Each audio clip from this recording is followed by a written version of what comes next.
Yes, ഒരാളെ പോലും പരീക്ഷിക്കാനോ പിശാചിന് കിട്ടത്തില്ല. കാരണം നീ ആ റേഞ്ചിലല്ല നിൽക്കുന്നത്. നിന്നെ ഒന്നാമത് കർത്താവ് നിർത്തിയിരിക്കുകയാണ്. പിശാച് ഏറ്റവും താഴെ നിൽക്കുക. ആമേൻ പറഞ്ഞ് സ്വീകരിച്ച് വിശ്വസിക്കുന്നവൻ ആമേൻ പറഞ്ഞ് കോംപ്രമൈസിന് തയ്യാറാകരുത്. വചന വെളിപ്പാടിൽ നീ തിരിച്ചു വരണം. നിന്റെ മനസ്സിനോട് നീ പറയണം, എന്താ ആ പിശാച് നിന്റെ കാൽച്ചുവട്ടിലാണ്, നീ ഏറ്റവും മുകളിലാണെന്നുള്ള വിശ്വാസമുള്ളവർ ഇപ്പോൾ തന്നെ ആമേൻ എന്ന് പറഞ്ഞ് കർത്താവിനെ സ്തുതിച്ചേ. ഉടമാരഗസ്തന വൈശസ്മനാദിയ. ദൈവവചനത്തിന്റെ ബോധ്യങ്ങൾ പലപ്പോഴും ദൈവജനത്തിന് കിട്ടാത്തത് കൊണ്ട് അവർ മനസ്സിൽ കിട്ടുന്ന ഒരു വാക്ക് വെച്ച് പ്രാർത്ഥിച്ചുകൊണ്ടിരിക്കും. അല്ലെങ്കിൽ ആരെങ്കിലൊക്കെ പറഞ്ഞ് കേട്ടത് കൊണ്ട് അതങ്ങ് പറയും. പക്ഷെ ഭൂരിഭാഗം ആൾക്കാരും പറയുന്നത് ഞാൻ കേട്ടിട്ടുണ്ട്, യേശുവിനെ പോലും പിശാച് പരീക്ഷിച്ചല്ലോ, പിന്നെ നമ്മളെയൊക്കെ പരീക്ഷിക്കുന്ന എളുപ്പമല്ലേ എന്നൊരു ചോദ്യമൊക്കെ പലരും ചോദിക്കാറുണ്ട്. പക്ഷെ എനിക്ക് പറയാനുള്ളത്, യേശുക്രിസ്തുവിന്റെ പിശാച് പരീക്ഷിക്കാൻ കാരണം നിങ്ങൾക്കറിയാം. അന്ന് പിശാചിന് അധികാരം ഉണ്ടായിരുന്നു. ആദാമിൽ നിന്ന് തട്ടിയെടുത്ത അധികാരം ആരുടെ കയ്യിലുണ്ടായിരുന്നു? കള്ള സാത്താന്റെ കയ്യിലുണ്ടായിരുന്നു.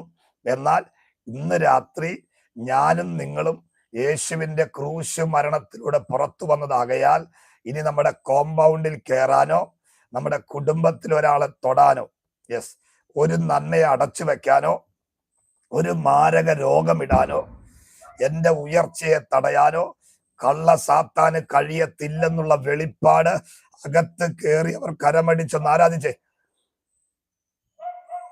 ശബന ഘടകസ്മന വേദപ്രവചന വിശ്വസിച്ചുകൊണ്ട് നാമേൻ പറയണം.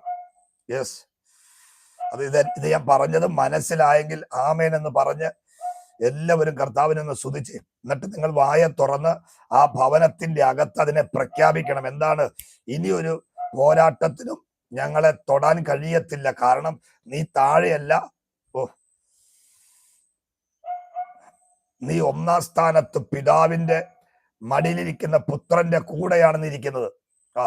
നിന്നെ തൊടാൻ പിശാചിന് കഴിയത്തില്ല. ആമേൻ പറഞ്ഞു. ഒരു പിശാചിന് നിന്റെ ശരീരത്തെ തൊടാൻ കഴിയില്ല. ഒരു രോഗം പോലും നിന്റെ ശരീരത്തിൽ കൊണ്ടുവരാൻ കഴിയത്തില്ല. കാരണം ആമേൻ, നീ നിൽക്കുന്നത് ഏറ്റവും മുകളിലാ. നീ നിൽക്കുന്ന ആത്മതലങ്ങളിലേക്ക് പിശാചിന് വരാൻ പറ്റത്തില്ല. ഘടകജാല വൈശസ്മനാദി വേദപ്രവചന.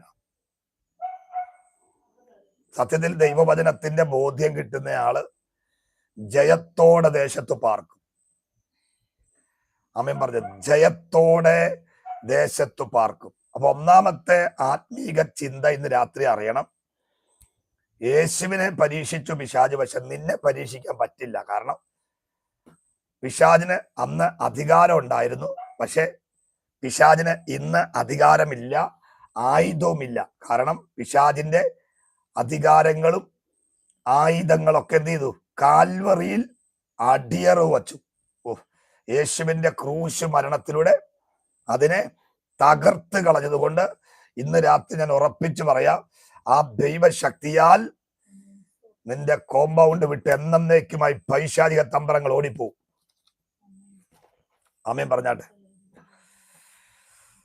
പ്രത്യേകിച്ച് ഇവിടെ യേശുക്രിസ്തുവിന്റെ പരീക്ഷണത്തെ കുറിച്ച് നമ്മളൊന്ന് പറയുമ്പോൾ, ഇവിടെ പിശാച് 3 വിധത്തിൽ പരീക്ഷിച്ചതായിട്ട് നമുക്ക് കാണാം. അത് മത്തായിയുടെ സുവിശേഷം 4:3 വാക്യത്തിലും മത്തായി സുവിശേഷം 4:5-6 വാക്യത്തിലും 4:8 വാക്യത്തിലും 3 പരീക്ഷണങ്ങൾ. ഈ 3 പരീക്ഷണങ്ങളും യേശുവിന്റെ മീതെ വരുമ്പോൾ പിശാചിന് അറിയേണ്ട ഒരേ ഒരു കാര്യമുള്ളൂ. എന്തെന്നറിയാമോ? നീ ദൈവത്തിന്റെ പുത്രനാണോ? ഇന്ന് രാത്രി നമ്മൾ മനസ്സിലാക്കാൻ പോകുന്നത് ആ ഒരു അധികാരമാണ്, പുത്രത്വത്തിന്റെ അധികാരം. എല്ലാ പരീക്ഷണങ്ങളുടെ അകത്തും പിശാചിന് അറിയേണ്ടത് യേശു ദൈവത്തിന്റെ പുത്രനാണോ എന്നറിഞ്ഞാൽ മതി. ഹല്ലേലൂയ. അതുകൊണ്ടാണ് പിശാച് ചോദിക്കുന്നത്, നീ ദൈവപുത്രനാണെങ്കിൽ ഈ കല്ലിനോട് അപ്പമാകാൻ പറയണം. നീ ദൈവപുത്രനാണെങ്കിൽ ഈ പർവ്വതത്തിൽ നിന്ന് താഴേക്ക് ചാടണം. നീ ദൈവപുത്രനാണെങ്കിൽ എന്നെ വീണ് നമസ്കരിക്കണമെന്ന് പ്രധാനപ്പെട്ട 3 പരീക്ഷ